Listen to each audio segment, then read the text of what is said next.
Good afternoon, this is Nicholas from Gandor Gaming, and I bring you guys my Thunder Dragon branded Bysted deck profile for 2022 post DarkWing Blast. I feel like this deck is going to be one of those one and done decks. I love Thunder Dragons. I think they're a really cool deck, but I feel like the meta has eclipsed them. I do think the Bysteds and the branded cards do add a lot to the archetype. The only issue is that other decks can probably use these cards more effectively than Thunder Dragons can. But I still feel like Thunder Dragons are still a really powerful rogue deck, and honestly can definitely steal some games. We just saw a top 8 and a regional, so it has the teeth, it has the ability to take on meta. Time will tell if this deck actually becomes the great and powerful Thunder Dragons we once knew. I don't think it will until we get new fusion support for Thunder Dragons. I don't think Colossus will ever come off the ban list until it is far eclipsed the meta. But I honestly do think Thunder Dragons do need a hell of a lot of support. I know Thunder Dragons get every support with every dragon and every chaos archetype. They always get more support. But I do feel like Thunder Dragons as a whole, as an archetype, need individual cards. I do think they should add a new fusion to the archetype. I think they only have two, Colossus and Titan is only the one that's legal. So I do feel like this deck does need some new support, just to give it some, oof. Like, you're still playing these cards that came out, I think, like 2018, 2017. I could be mistaken, it might be 2019. I forgot the year when Thunder Dragons came out. I know the set, it was like Fusion Deployment, or no, it's not called Fusion Deployment. I forgot what the set it came out. It was like Fusion Force or something like that. It was around the time Orcus and Salamangreat sort of thing. But anyway, let's just go straight into this. So first things first, let's go straight into the Thunder Dragons and just go straight from there. But honorable mention for Thunder Dragons, Chaos Dragon Leviator. This guy isn't a Thunder Dragon, but he is a Chaos monster, and he's been played in literally this deck since its inception, since this card has been legal. Thus, this card is always had a home. Chaos Leviator is a fantastic monster. You banish a light and dark, special summon this guy, and basically you get effects based on which ones you do. It does have to be 3 lights or 3 darks or individual mix, but you get effects on each one. If you banish only light monsters, when this card is special summoned, you can special summon 1 monster from your graveyard in defense position. So if you banish all lights, you get a free reborn. If you banish all darks, you shuffle 1 random card in your opponent's hand back at the deck. And then if you banish a light and dark, you target 2 cards on the field, and then you just destroy them, which is fantastic. It doesn't actually target, it just destroys. So it's just a really good beat stick. Dragon League used to keep making them every turn, where they like use him, link him off, add him back to hand for next turn. Really great monster, not to mention he fuels our Thunder Dragons. Because the reason why Thunder Dragons was a really powerful deck besides Colossus was due to the fact that the Chaos engine benefited them so much. They're all light and dark monsters that get effects when they're banished, which is fantastic. Next we have 3 Thunder Dragon, the OG. This card is an amazing card. Just discard 1, add 2. Fantastic card. Even if you wanted to, you could just discard 1, add 1, which could happen sometimes when you open 2. You never want to see this guy in hand except the one of, but when you do see multiples, it kind of sucks. Next, we play Thunder Dragon Dark. This is our first retrain. This guy's amazing. Basically, has a quick effect. We discard this card to add 1 Thunder Dragon Dark from your deck to your hand. And then if this card is banished or sent to the field of grave, you add a Thunder Dragon card from your deck to your hand. So he's just Rhoda, really powerful card. And he is a 2 of in the deck. Just due to the fact that we have so much little room in the main deck. We just want to play as many names as possible without clogging our hands with Thunder Dragons. We do play 2 Dark, 2 Roar, my apologies. Roar is also really good. So basically you can discard this card, add to your hand a Thunder Dragon card that is banished in your graveyard, which is pretty solid. And then he has the effect when this guy is sent from the field to grave or is banished, you can special summon 1 Thunder Dragon from your deck in defense position, which is really good. It used to be really well with Colossus, because you can activate this guy's effect in hand, get him onto the field, banish him, and then basically special summon 1 from deck, and then of course that will trigger, and you just contact fuse into the big boy himself, which is pretty awesome. I do feel like this deck does need another contact fusion, which would be amazing. But yeah, leave Colossus banned. That thing's too generic and too powerful. And Mistake on Legs that can't be killed. Really annoying. But next we have Thunder Dragon Hawk. This card's a one of. I've seen some builds with two, but because of the new support and how low this engine is, you only play one of them. Basically, it's the effect where you could discard this card, special when a Thunder Dragon monster from your banished or graveyard, which is pretty great. And then he has the effect when this card is banished or basically in your graveyard, except the Thunder Dragon Hawk. You can banish this card, or I'm getting this all mixed up. Basically, when he's sent to grave or he's banished, he gets the effect where basically you can shuffle any number of cards from your hand into the deck and draw the same number. So he's kind of like a mulligan effect, which is really cool. But that part really doesn't come up. Just the reborn effect is all that matters, and he's pretty sick.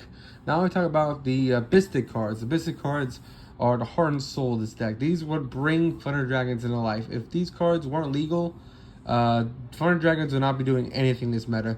But Bystels are nuts, and Lubellion is no exception. There's a reason why he's like 60 or 70 bucks, and we got a playset. Luckily, we pulled many of them, so we didn't have to buy them. And Lubellion is a fantastic monster. So basically, you can discard this card, add any Bystel from your deck to your hand. And then he has the effect where in grave or in hand, you tribute a level 6 or higher monster, a dark or light, in order to special summon onto the field. And then during the main phase, you get to activate a branded card directly from the deck, which is fantastic. And you can only use each effect once per turn. And I believe he banishes himself if he was reborn from the graveyard, which is fantastic. Overall, this is a really great monster. 2500 attack, light monster that just helps you extend even further. And just overall, our main play extender. The next Bystel is our hand trap, which is Magnum Hunt. I might be mispronouncing his name really bad, but I really don't care because he is the second best Bystel in the archetype. Probably the best one you want to see going second. Basically, he has the effect where if your opponent controls a monster, he's a quick effect. And if they don't, he's not. But you can banish a light dark from either player's graveyard, special summon onto the field, and then when he's unsummoned, he adds a Bystel during the end phase, which is fantastic. Basically, he's a quick effect hand trap if your opponent controls a monster, and he's just pretty solid. 2500 beat stick to just add any hand trap from your deck to hand is pretty insane. Plus, he's a level 6 2500 beat stick, so that can come up, which it will.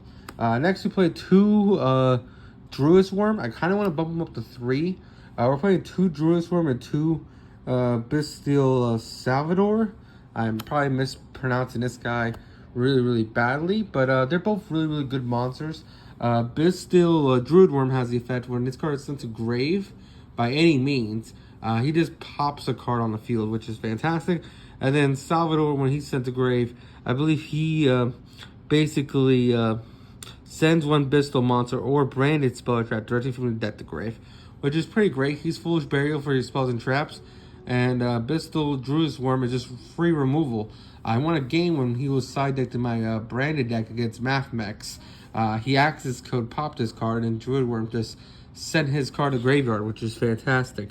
The fact that this card that says target one monster your opponent controls and then send it to the grave is a very amazing effect, because it doesn't destroy, it sends, which helps you get around a lot of really annoying monsters, which is fantastic. Now we talk about our 1-0s.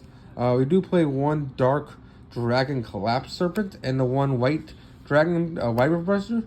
These cards are just great in every Thunder Dragon build. They help you extend further, they help you link climb. Overall, just really good cards. Dark banishes the light, light banishes the dark. And when they sent to grave, you add the corresponding color to hand. They're both at 1, limited on the ban list for a reason. Very powerful monsters, and will probably always be on the ban list until they're eclipsed one day. We are playing the one Fallen of Alabas because this is a branded deck. I know a lot of people have shifted towards the whole kind of link climb slash XYZ climb build. Well, I've seen a couple of lists where they're playing like what's it called, the Rocket Tracer and a whole bunch of other cards in order to and Darkest Diabolos and the Chaos Pendulum. Well, the reason why I'm not building that build is because 2 reasons. One, I like it, but I don't like the end boards is great. I think it does some really cool stuff, but I guess, I don't know, I'm just really big into fusions, I guess, because I really like Mirror Jade. I just feel like Mirror Jade gets you so much value. Not to mention, it's just, I don't know, I've just never been a big fan of the boards they make. They're really interesting boards, but I was like, I can do the same thing with a Mirror Jade on field. So that was just my opinion. We also are playing one Blazing Carceria the Virtualist. We're trying her out. I probably will cut her for the third Jester. Basically, she's an interesting card. She came out in DarkWing Blast. And basically, she's an effect where if you control a monster that lists Fallen Albaz or if Fallen Albaz is in grave, my apologies, it's not if you list Fallen Albaz. If Fallen Albaz is in grave or on field, you can special summon this card onto the field. And then, quick effect, you can just fusion summon a level 8 or higher fusion from your extra deck, which is fantastic. And then he has the effect where, during the end phase, if a fusion monster was sent to grave this turn, you can add this card from your graveyard to hand, which is overall just a really, really cool extender. I'm testing it out. I don't have that much plays with it yet. I'm still learning the combos, but I really like it. If you want to cut it out, you probably can. I know a lot of people don't even play the branded engine in this deck, but I personally always enjoyed it. And Mirror Jade's Mirror Jade. It's hard to complain about it. We do play the 2 Luber Dubers just because, hey, he adds you Brand Fusion. Why wouldn't you play him? Not to mention he's a free summon off of branded, what's it called? Branded opening. And just overall a fantastic boss monster. Well, not boss monster, but a fantastic extender. You really don't have a normal summon in this deck. So a Luber Duber is just a fine normal summon. And then now we go on to our spells, where we play 3 Allure of Darkness. As you can see, we're playing a shit ton of dark monsters, so this is just draw 2 on legs. Not to mention, if we banish one of our Thunder Dragons that are dark, hey, they trigger because they're banished, thus we get a value, which is fantastic. We also play 3 Chaos Space because, hey, this is a light and dark deck. Chaos Space is a fantastic card for it. And overall, just fantastic. You can send 1 light or dark monster from your hand to grave, add a light or dark monster that can't be normal summoned. Hey, let's just search out Levier. Let's search out Black Dragon. Let's search out White Dragon. This is a really, really fantastic card.